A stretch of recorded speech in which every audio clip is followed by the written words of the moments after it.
자, 핵심 이슈를 짚고 그리고 핵심만 콕콕 집어서 해결하는 시사저널 TV의 시사 끝장 시작하도록 하겠습니다. 역시 이번 주도 이준석 바른미래당 이제 전직이 됐습니다. 전 최고위원과 함께 얘기 나눠보겠습니다. 자, 이 최고위원 반갑습니다. 네, 안녕하세요. 뭐 이제 지난주까지만 해도 최고위원인데 예. 전 최고위원이 됐어요. 그러니까 사실 뭐 윤리위 징계를 받았는데 사실 이 징계는 뭐 불합리한 점이 여러 가지 있기 때문에 뭐 어차피 정치적인 판단이라고 다들 생각하고 있고, 왜냐하면 유승민계에 맞춰가 지금 징계와 지금 고소 이런 것들 남발하고 있는 게 당권파이기 때문에 저는 뭐 당권파라면 이제 손학규 대표 치고 그렇죠. 그러니까 정치적 의미로 받아들이고, 예를 들어 뭐 이 동일 사안에 대해 가지고 이게 3월 달에 있었던 일에 대해 가지고 전에 있던 윤리위에서 저한테 그 아무 경고도 없이 그냥 이거는 아무 문제가 되지 않는다고 처분이 나왔었어요. 아, 문제가 안 된다고 처분이 끝난 사안인데 저한테 5월 30일에 나왔는데 윤리위원장 바꿔가지고 다시 재심의했다는 게 저는 이게 뭐 무슨 상황인가 싶기도 하고, 그리고 두 번째로는 뭐 어차피 저쪽에서 이제 흠집 내기가 목적이기 때문에 뭐 예를 들어 제가 안철수 전 대표한테 뭐 안철수 다 이랬다고 하는데, 사실 그쪽에서 저는 녹취가 없으니까 모르는데 그쪽에서 공개한 녹취를 보면은 안철수 대표가 뭐 이러이러한 정치적 행동을 하면은 뭐 그러면 되는 거지라고 했는데 완전 뉘앙스가 다른 거거든요. 그러니까 이게 뭐 그러니까 말 그대로 그냥 정치적인 공격을 하기 위해서 만들어내는 거고, 뭐 그게 뭐 공적인 자리도 아니고 뭐 사석에서 한 발언이었다면서요. 그러니까 그 사석에서 있는 걸 누가 녹취했는지 모르지만은 사석에서 한 4-5명 이렇게 앉아 있는 자리에 맥주 테이블이었는데 거기서 있던 대화를 무슨 뭐 녹취해가지고 이렇게 한다는 게 사석 대화에 대한 징계라는 게, 뭐 제가 예전에 새누리당이나 바른정당 시절엔 있지 않았던 일들이 막 요즘 생기니까 저는 뭐 좀 당황스럽습니다. 사석 대화를 녹취한다니 이런 거는. 예. 그럼 최고위원직을 어쨌든 잃게 되고 당협위원장직도 그 뭐 같이 뭐 근데 그러니까 그거 자체도 전 비상식적인 상황인 게, 뭐 지역 일이랑 이게 무슨 상관인지 잘 모르겠고, 그리고 어차피 뭐 그 당권파의 목적이라는 건 저희는 나가라고 지금 압박하고 있는 거거든요. 그렇기 때문에 뭐 큰 의미는 없습니다. 결국 그런 징계가 당권파의 유승민계를 향해서 뭐 당을 나가라 이런 정치적 맥락 아니냐. 이 영상이 올라갈 때쯤이면 아마 당권파가 오히려 굉장히 도덕적으로 윤리적으로 치명타를 입은 상황일 겁니다. 또 뭐가 있어요? 뭐 저희한테 내부 제보가 하나 있었는데 제보 내용을 살펴보니까 상당히 심각하고 아마 뭐 곧 언론을 타지 않을까 이렇게 생각합니다. 손 대표에 대한 겁니까? 아니면 뭐 그건 제가 공개하기 어렵지만 하여튼간 뭐 당권파의 핵심 인물에 대해서 굉장히 좀 도덕적으로 문제가 될 만한 도덕보다도 이제 형사적으로 아주 크게 문제될 문제될 수 있는 그런 상황이라서 사안을 제가 어제 선관위를 갔다 왔습니다.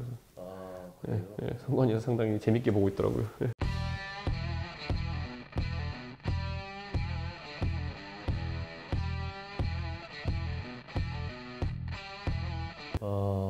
바로 또 그리고 상당히 또 이 바른미래당의 어떤 내홍 이것이 아주 정점으로 치닫게 되지 않을까 하는 생각이 듭니다.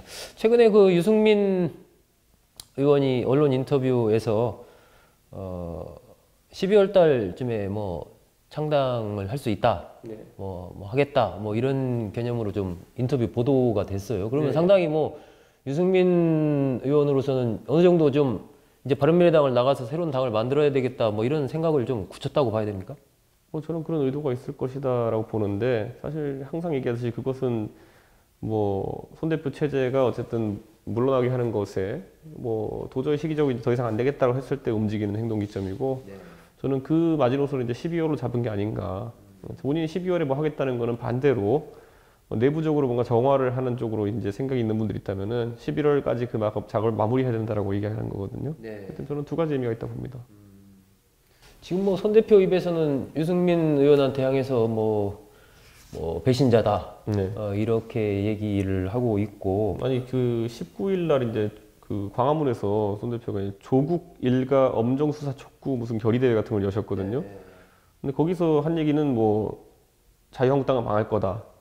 그리고 뭐 유승민 의원 및 그 주변 사람들 비난하는 것, 이래가지고 그게 왜 조국 일가 수사 엄정 촉구 결의대회인지 그거는 제가 뭐 약간 모르겠지만은 집회의 주체 목적과 메시지가 완전히 판이했던 특이한 집회였습니다. 손 대표 입장에서는 아까 저 이채고 얘기한 대로 뭐 어차피 유승민 의원 나가려면 빨리빨리 나가라. 예. 뭐 지금 이렇게 대놓고 지금 압박을 하고 있다. 이런 형국이라고 봐야 되지 않습니까? 근데 바른미래당에서 이제 바른자는 유승민 의원에게 나온 것이고 미래라는 거 안철수 의원한테 나온 것인데 뭐 손학규 대표의 가치라고 하는 뭐 저녁 있는 삶 이런 건데 바른미래 저녁당이 아니잖아요. 그러니까 바른미래당인데 본인의 지분이 어디에 있다는 것인지 그리고 본인이 처음에 이 장르 창당할 때 어떤 가치를 추가적으로 부여했는지에 대해서 저는 뭐 의문이기 때문에 적반하장이라고 생각합니다. 최근 들어서 이제 이른바 박근혜 전 대통령의 탄핵 부분에 대한 유승민 의원의 입장이 약간 좀 변하는 듯한 뭐 그런 흐름이 좀 엿보입니다. 전에는 탄핵 부분에 대해서 어쨌든 반성 이런 것들이 있어야 같이 할 수 있다. 자유한국당과 같이 할 수 있다. 이렇게 얘기를 했는데 최근 들어서는 어쨌든 그 문제는 역사의 평가에 맡기자. 이렇게 얘기를 하고 있고 그렇다면은 그런 맥락에서 본다면 어쨌든 유승민 의원으로서는 좀 자유한국당과 이제 같이 하는 쪽으로 좀 더 발걸음을 좀 그쪽으로 더 간 것 아니냐 이렇게 분석할 수 있을 것 같아요. 저는 유승민 대표가 지금까지 요구했던 게 한 100 정도 된다면 아직도 한 95를 요구하고 있다 이 정도 봅니다. 그렇기 때문에 큰 변화는 아니라고 보고 예전에 이제 그 말했을 때 사실 크게 그 언론에 주목받지 못했지만은 대선 치르는 과정에서도 유승민 대표는 예를 들어 박근혜 대통령에 대한 수사는 최대한 방어권을 보장하면서 불구속 재판을 해야 된다. 뭐 그런 이야기도 했었고 사실 이거는 뭐 박근혜 대통령에 대한 호불호나 아니면 그런 것 이외에 개인의 어쨌든 전직 대통령 수사에 대한 신념이었거든요. 근데 뭐 그런 맥락에서 했던 발언들인데 뭐 입장이 급격하게 변한다. 이렇게 보긴 좀 어려울 것 같습니다.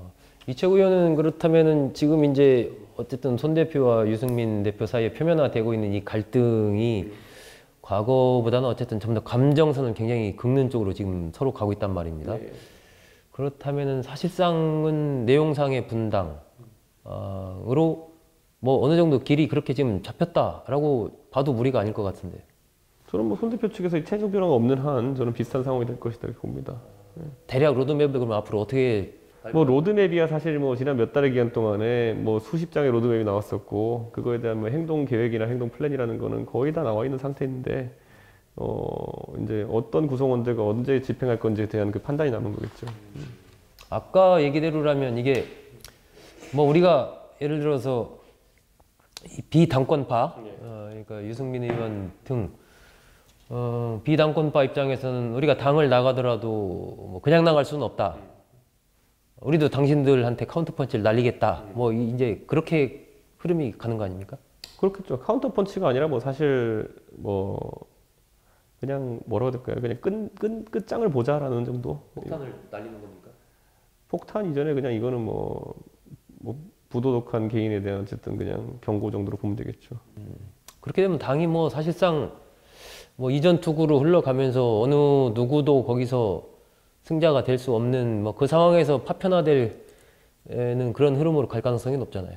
뭐 근데 뭐 이전 투구 이전에 어쨌든 뭐 정당성이 없는 어떤 그 당권파의 행동들에 대해 가지고는 경종을 좀 울릴 필요가 있겠죠. 예를 들어 윤리위 같은 조직을 지금 희화화해가지고 정치적 징계를 남발한다든지 뭐 당 소속 의원을 고소한다든지 이런 것들 사실 자기들도 그러니까 뭐냐면은 당내에 다른 비전을 제시하고 당내 구성원들의 마음을 모을 방법이 없으니까 뭐 막무가내로 이제 권한을 휘두르는 거 아니겠습니까?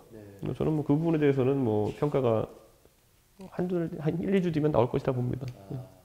손학규 대표에 대해서는 뭐 지금 어느 정도 좀 가능성 당을 수습할 생각이 좀 있다라고 보는 거예요? 아니면 최후 통첩을 했죠? 심지어 어제는 이제 젊은 사람들 유승민 대표가 말하는 젊은 사람들이라는 게 유승민의 똘마니들이라는 취지로 이야기했거든요. 똘마니라는 단어가 나왔어요. 이제 저는 이걸 보면서 저걸 과연 그 말씀자로 써주신 분이 거기다 똘만이란 말을 썼을까? 아니면 손 대표가 그렇게 발언을 했어요. 아니면 그래서 본인의 아니면 심리 상태에 있던 게 진짜 나왔을까? 저는 후자에 가깝다 보고 굉장히 지금 본인도 위축되셨다 이렇게 봅니다. 그렇다면 참 이 바른미래당의 앞날이 보면은 아름다운 어떤 이별이 되기는 상당히 좀 힘들어지지 않았나? 제가 정치를 하면서 저도 사실 별로 싸우는 걸 좋아하진 않는 타입인데. 그러니까 이번에 바른미래당 내에서 제가 정치 활동하면서 느낀 거는 싸울 땐 싸워야 되고요.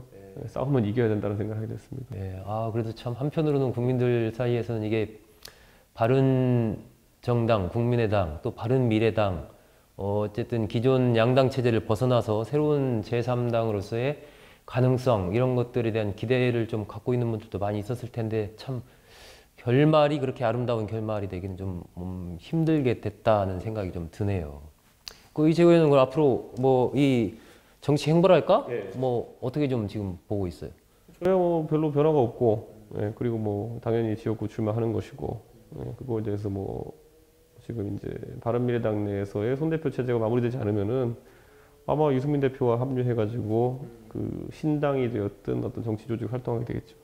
뭐 어떤 경우가 됐든 어쨌든 내년 총선에 출마를 하고 유승민 의원과 정치적인 운명을 같이 하겠다. 그래야 되는 상황이죠. 예. 유준석 전 최고위원 아마 우리 시청자분들께서 그동안에 많이 사랑을 해주셨으니까 아마 많이 보셨을 텐데 어쨌든 지금 정치적으로 또 하나의 새로운 고비를 맞고 있습니다. 하지만 이 광야에 서서 끝까지 가겠다라는 의지를 불태우고 있는데 앞으로 유준석 최고위원 내년 총선 또 그 이후의 정치 행보 어떻게 될지 저도 한번 잘 지켜보도록 하겠습니다.